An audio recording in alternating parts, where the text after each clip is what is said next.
whatever they can from the settlement with MHI, and so there's sort of like triple or quadruple dipping into this thing. This is even more outrageous than the producers, where they made more money from a Broadway show that failed than one that would have succeeded. This is outrageous, Ray. Well, unfortunately, what's this brought up for me, because I'm kind of a newcomer to watching the CPUC, another one of the issues that's really a concern is this issue about the intervener compensation. So if you're an intervener, unlike the NRC, the CPUC has a pretty cool thing, at least on the surface, and that is that if you're an intervener and you spend time in these meetings and so forth, you can file for intervener compensation. And sometimes this can be up in the hundreds of thousands or millions of dollars. In this case, Turn was the party to negotiate the deal, so they're going to make a lot more by going along and being pliable. And so there's a big incentive to not be that much of an objector to things and just kind of go along and be a intervener in name only. So, in other words, there's a little bit of a taste that can be provided for anyone who is an intervener, as long as you don't make too much of a fuss about this much larger amount of money. In other words, you're a line item cost. Yeah, and most of the proceeding, you see, they have all these weeks of proceedings up there, but pretty much nothing that was done in those proceedings was used in the settlement. And the settlement was worked on in a separate whole track in the smoke-filled rooms. And so on the surface, like what they said was when they started this, we're going to be really holding their feet to the fire. We're going to investigate this because the public was enraged. So time went on, and they just have let the public kind of calm down, and they were hoping that no one would see this.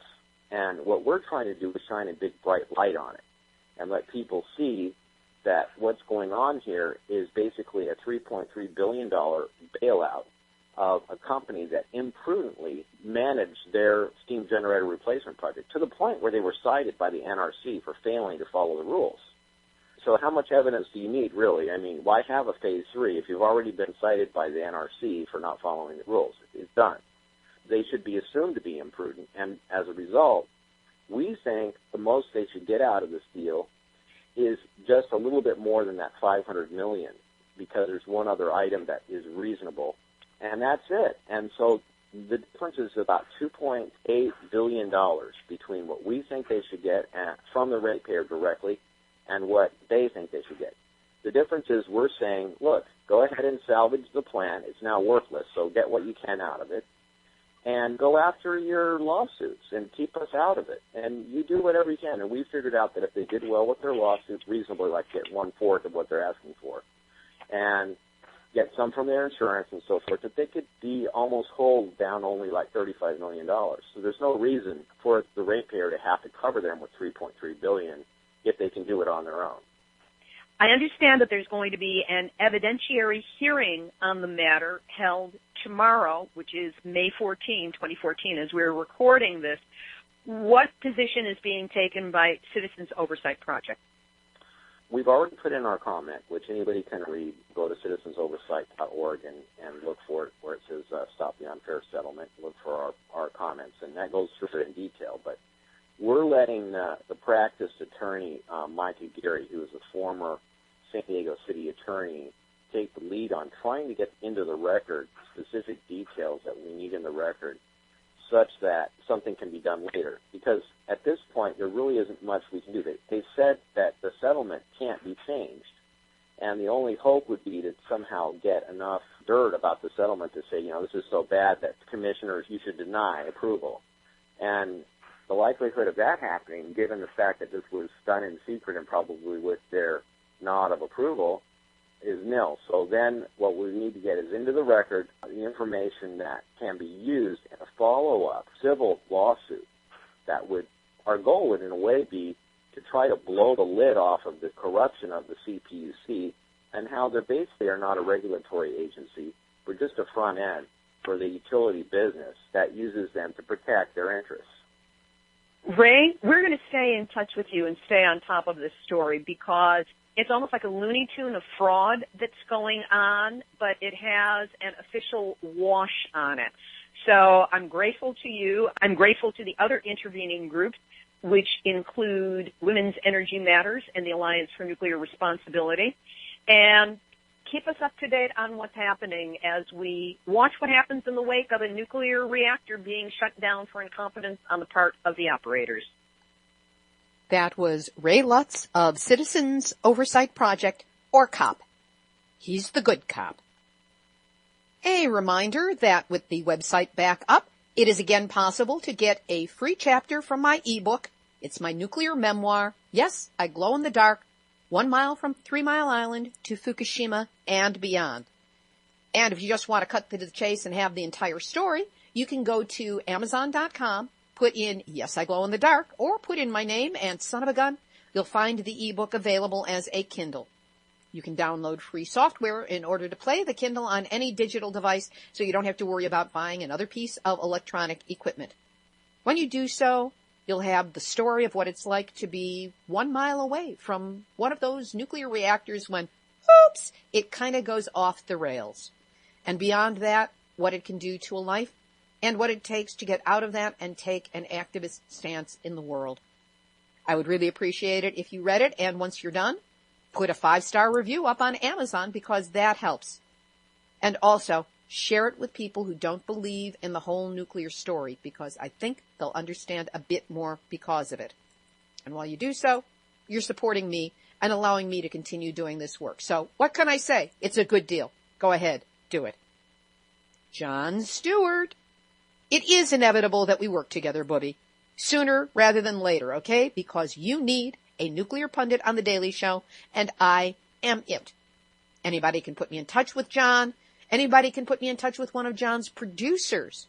Please do so. Send an email to info@nuclearhotseat.com. Here's today's final thought.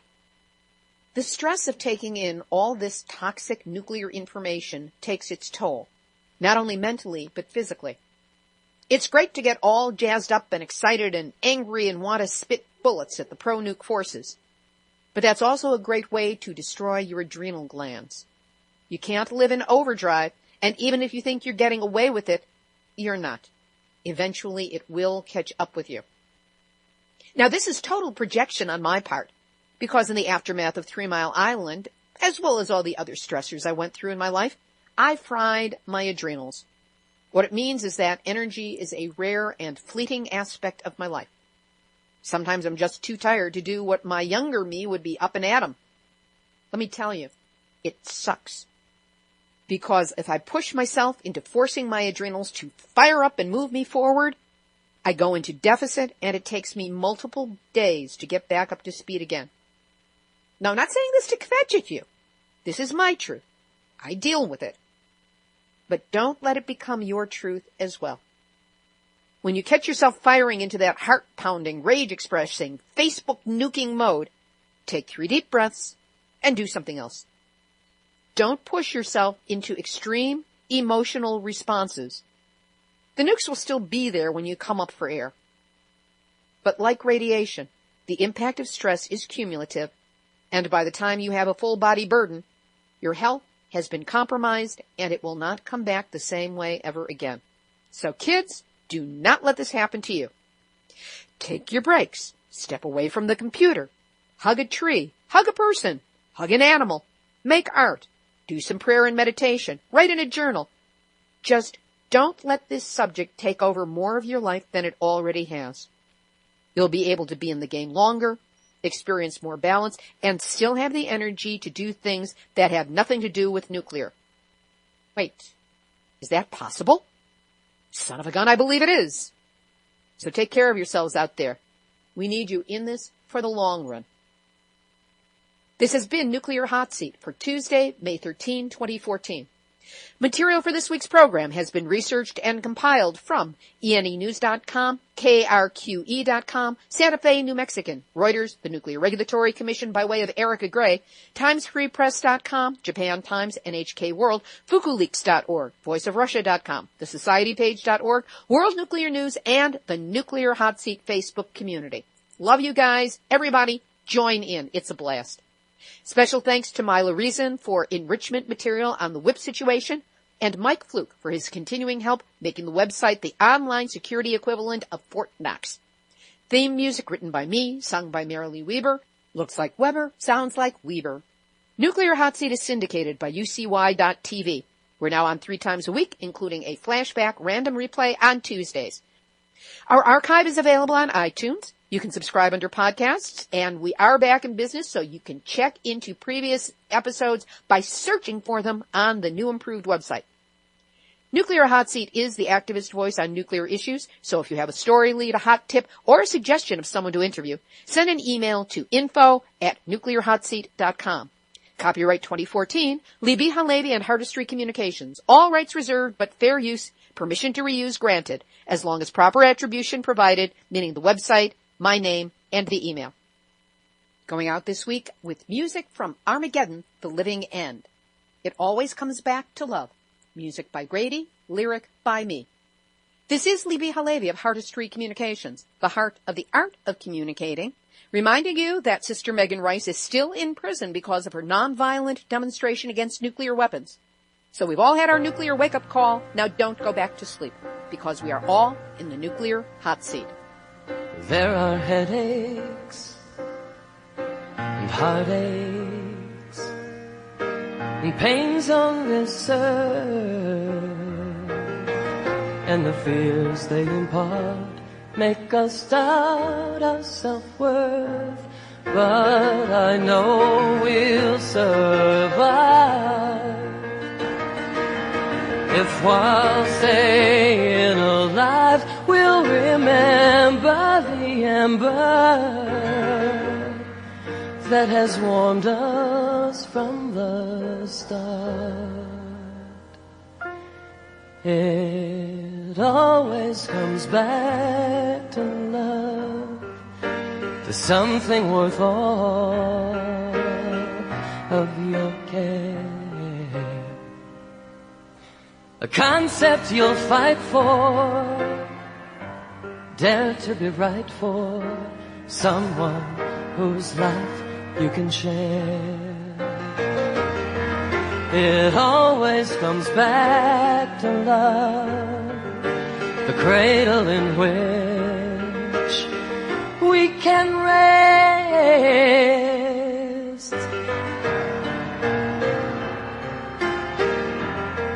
It always comes back to love.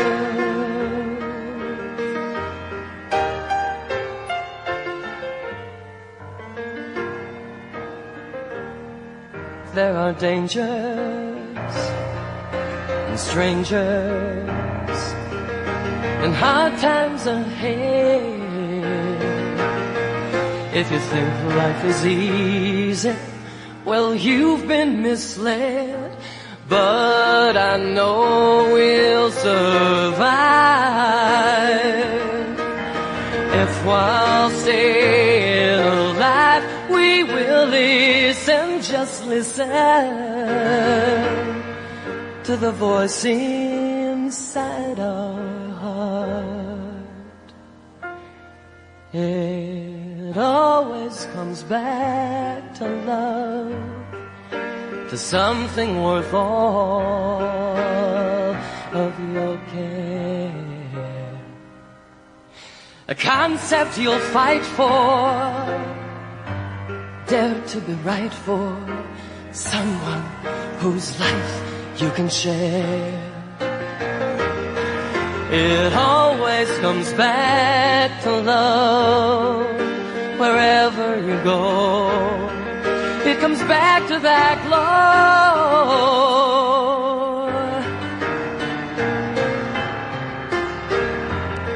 It always comes back to love.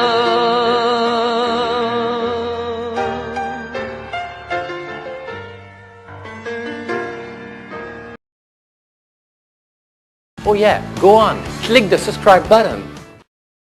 We need to get subscribed and get this unity stronger and beat YouTube at their own game. Okay, that's what this is about. Like I say, go to the remix button, hit the remix button.